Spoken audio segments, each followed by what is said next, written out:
জানিয়ে দিব এই মুহূর্তে আমাদের হাতে এসেছে গুরুত্বপূর্ণ আপডেট সংবাদের শিরোনাম। শুরুতেই থাকছে সংসদ এলাকায় মিছিল করতে গিয়ে ছাত্রলীগ নেতা ব্যানার সহ আটক। এবারে জানিয়ে দিব আমরা এমন ডাকসু নির্বাচন চাইনি বলছে আব্দুল কাদের। এদিকে বিএনপি নেতা মোয়াজ্জেম হোসেন আলালের মন্তব্য, নেপালে অভ্যুত্থানের অন্যতম কারণ পিআর পদ্ধতির নির্বাচন। আরও জানাবো ঢাবির আশপাশে সশস্ত্র জামাত কর্মীদের উপস্থিতি ছাত্রদলের অভিযোগ। সব শেষে জানিয়ে দিব নির্বাচনী প্রক্রিয়া নস্যাৎ করতে ষড়যন্ত্র চলছে বলছে জয়নুল আবেদিন ফারুক। এতক্ষণ শুনছিলেন হাতে থাকা আপডেট সংবাদের শিরোনাম, এবারে বিস্তারিত। তবে তার আগে অনুরোধ রইল ভিডিওটিতে একটি লাইক এবং কমেন্ট করে জানিয়ে দিন ভিডিও সম্পর্কে আপনার মূল্যবান মতামত। আরও জানিয়ে দিন ভিডিওটি কোথা থেকে দেখছেন বা কোন জেলা থেকে দেখছেন। সংসদ এলাকায় মিছিল করতে গিয়ে ছাত্রলীগ নেতা ব্যানার সহ আটক। কার্যক্রম নিষিদ্ধ আওয়ামী লীগের নেতাকর্মীরা রাজধানীতে ঝটিকা মিছিল করার সময় একজনকে ব্যানার সহ আটক করেছে পুলিশ। রোববার দুপুর 1:45টার দিকে সংসদ ভবন এলাকায় মিছিল করার সময় সিরাজুল ইসলাম নামে ওই ব্যক্তিকে আটক করা হয়। তেজগাঁও থানার ভারপ্রাপ্ত কর্মকর্তা মোবারক হোসেন জানান, বিজয় সরণি মেট্রো রেল স্টেশনের পাশ থেকে আওয়ামী লীগের একদল নেতাকর্মী মিছিল শুরু করে খামারবাড়ির দিকে যাচ্ছিল। খবর পেয়ে পুলিশ মাদারীপুরের শিবচরের বাসিন্দা ছাত্রলীগের সাবেক নেতা সিরাজুল ইসলামকে ব্যানার সহ আটক করে। সম্প্রতি ঢাকা সহ দেশের বিভিন্ন স্থানে কার্যক্রম নিষিদ্ধ আওয়ামী লীগের নেতাকর্মীদের ঝটিকা মিছিল করতে দেখা গেছে।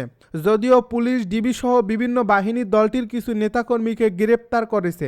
গ্রেপ্তার অভিযান অব্যাহত আছে। কর্মকর্তারা বলেছেন, নিষিদ্ধ সংগঠনের লোকেরা সংঘবদ্ধ হয়ে আইনশৃঙ্খলা বিনষ্টের মাধ্যমে দেশকে অস্থিতিশীল করা সহ রাজধানীর বিভিন্ন স্থানে ঝটিকা মিছিল করার মাধ্যমে জনমনে আতঙ্ক সৃষ্টির অপচেষ্টা চালাচ্ছে। আমরা এমন ডাকসু নির্বাচন চাইনি বলছে আব্দুল কাদের। ঢাকা বিশ্ববিদ্যালয়ের কেন্দ্রীয় ছাত্র সংসদ নির্বাচনে বৈষম্য বিরোধী শিক্ষার্থী সংসদ প্যানেলের সহ সভাপতি ভিপি প্রার্থী আব্দুল কাদের বলেছেন, আমরা এমন ডাকসু নির্বাচন চাইনি। মঙ্গলবার নিজের ফেসবুক আইডিতে দেওয়া এক স্ট্যাটাসে তিনি অভিযোগ করেন, আমরা এমন ডাকসু নির্বাচন চাই নাই যেখানে শিবির, ছাত্রদল আর বিএনপি জামাত মিলে ইলেকশন ইঞ্জিনিয়ারিং করবে। তিনি আরও লিখেন, নির্বাচন কমিশন ও বিশ্ববিদ্যালয় প্রশাসন ভাগাভাগি করে শিবির ছাত্রদলকে নির্বাচনে কারচুপি ও অনিয়মে সহযোগিতা করেছে। নেপালে অভ্যুত্থানের অন্যতম কারণ পিআর পদ্ধতির নির্বাচন বলছে মোয়াজ্জেম হোসেন আলাল। নেপালের গণ অভ্যুত্থান নিয়ে বিএনপি নেতারা জানিয়েছেন, দক্ষিণ এশিয়ার রাজনৈতিক সংস্কৃতিতে এ ধরনের ঘটনা একেবারেই অপ্রত্যাশিত নয়। তাদের মতে শ্রীলঙ্কা ও বাংলাদেশের অভিজ্ঞতার ধারাবাহিকতায় নেপালের তরুণদের বিদ্রোহ পুরো অঞ্চলের জন্য নতুন বার্তা বহন করছে। এমনকি ভারত বা পাকিস্তানেও একই ধরনের গণ অভ্যুত্থান ঘটলে অবাক হওয়ার কোনো কিছুই থাকবে না। মঙ্গলবার জাগো নিউজকে সব কথা বলেন দলটির নেতারা। দলটির চেয়ারপারসনের উপদেষ্টা অ্যাডভোকেট সৈয়দ মোয়াজ্জেম হোসেন আলাল বলেন, নেপালের অভ্যুত্থানে নেতৃত্বদানকারী জেন জিরা বাংলাদেশ ও শ্রীলঙ্কার সফলতা থেকে অনুপ্রাণিত হয়েছেন। বাংলাদেশের তরুণরা এখন পরিবর্তনের আন্তর্জাতিক মডেল।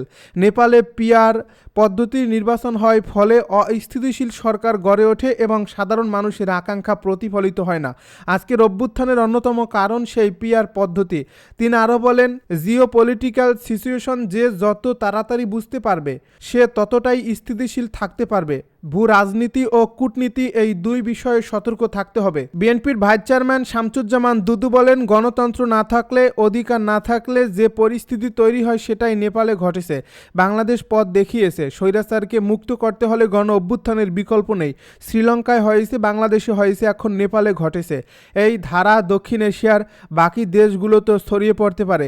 অন্যদিকে বিএনপির vice chairman doctor Asaduzzaman Ripon Jago নিউজকে বলেন, উপমহাদেশে জেনজির উত্থান ঘটেছে। নেপালের এই পরিস্থিতি অপ্রত্যাশিত নয়। ভারত বা পাকিস্তানেও এমন ঘটনা ঘটলে আমি অবাক হব না। ঢাবির আশপাশে সশস্ত্র জামাত কর্মীদের উপস্থিতি ছাত্রদলের অভিযোগ। ঢাকা বিশ্ববিদ্যালয়ের বিভিন্ন পয়েন্টে সশস্ত্র অবস্থায় জামায়াত ইসলামীর কর্মীরা অবস্থান নিয়েছে বলে অভিযোগ করেছে ছাত্রদল। মঙ্গলবার বিকেলে ঢাকা বিশ্ববিদ্যালয় কেন্দ্রীয় ছাত্র সংসদ নির্বাচনের ভোট গ্রহণ শেষে বিশ্ববিদ্যালয়ের সিনেট ভবনে উপাচার্য অধ্যাপক ডক্টর নিয়াজ আহমেদ খানের কাছে এই অভিযোগ করা হয়। উপাচার্য জানান, তিনি পুলিশ কমিশনার এবং স্বরাষ্ট্র উপদেষ্টার সঙ্গে বিষয়টি নিয়ে কথা বলেছেন। ছাত্রদলের সাধারণ সম্পাদক নাসিরউদ্দিন অভিযোগ করে বলেন, খবর আছে সকাল থেকে জামায়াতের সন্ত্রাসীরা ঢাকা বিশ্ববিদ্যালয়ের বিভিন্ন পয়েন্টে জড়ো হচ্ছে।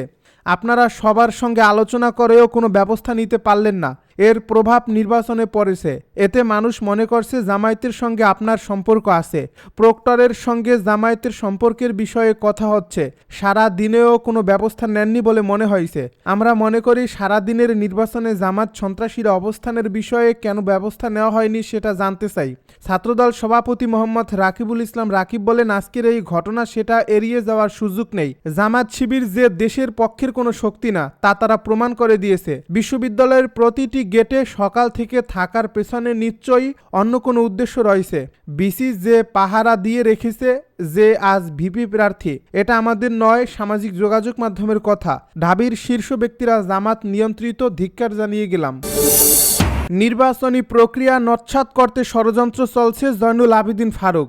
নির্বাচনী প্রক্রিয়াকে নস্যাৎ করার জন্য দেশি বিদেশি ষড়যন্ত্র চলছে বলে মন্তব্য করেছেন বিএনপি চেয়ারপারসনের উপদেষ্টা জয়নুল আবেদিন ফারুক। সোমবার দুপুরে জাতীয় প্রেস ক্লাবের মাওলানা আকরাম খাঁ হলে বিকশিত ফাউন্ডেশনের উদ্যোগে এক আলোচনা সভায় তিনি এই মন্তব্য করেন। ফারুক বলেন, নির্বাচনী প্রক্রিয়াকে নস্যাৎ করার জন্য দেশি বিদেশি ষড়যন্ত্র চলছে, তবে বিএনপি ও এর সহযোগী শক্তি জনগণকে সঙ্গে নিয়ে আগামী নির্বাচনে অংশ নেবে। তিনি বলেন, ২০২৬ সালের ফেব্রুয়ারি মাসে অন্তর্বর্তী সরকারের অধীনেই একটি অবাধ, সুষ্ঠু ও নিরপেক্ষ নির্বাচন হবে। তারেক রহমানকে স্মার্ট বাংলাদেশের রূপকার আখ্যা দিয়ে তিনি বলেন, তরুণ সমাজের দুর্দান্ত সাহস ও নেতৃত্বেই বাংলাদেশ এগিয়ে যাবে।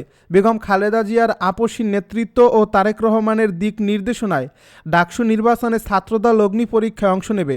বিএনপির এই নেতা বলেন, আমি সব ছাত্র জনতাকে আহ্বান জানাই, জাতীয়তাবাদী শক্তিতে বিশ্বাস রেখে জুলাই বিপ্লবের আত্মত্যাগ স্মরণ করে ডাকসু নির্বাচনে বাংলাদেশ জাতীয়তাবাদী ছাত্রদলকে বিজয়ী করুন।